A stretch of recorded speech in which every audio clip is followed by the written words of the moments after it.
अस्सलाम वालेकुम। देखिए, आज बहुत खुशखबरी का दिन है कि आज दिल्ली वक्फ बोर्ड मरकज़ का जो केस था वो पूरी तरह से जीत गया है। मैं मुबारकबाद देना चाहूँगा संजय घोष जो हमारे वकील थे हाई कोर्ट के अंदर, और वजी शफीक साहब जिन्होंने बहुत मेहनत करके आज मरकज़ का ताला पूरी तरह से खुल गया है।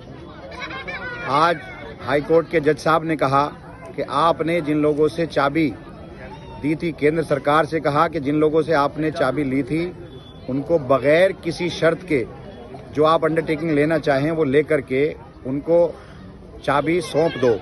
उन्होंने कहा कि भाई दिल्ली वक्फ बोर्ड से तो हमने चाबी नहीं ली थी, हमने मौलाना साद से चाबी ली थी। उन्होंने कहा भाई आप मौलाना साद को आप चाबी दे दो, लेकिन बगैर किसी शर्त के आप जो है उनको चाबी दे दो। आज बड़ी खुशी का दिन है पूरे मुल्क के लिए, पूरी दुनिया के लिए, कि मरकज़ निज़ामुद्दीन जहां से पूरी दुनिया में दीन का काम चलता है, अल्हम्दुलिल्लाह हमारी पिटीशन पर वो खुल गया है।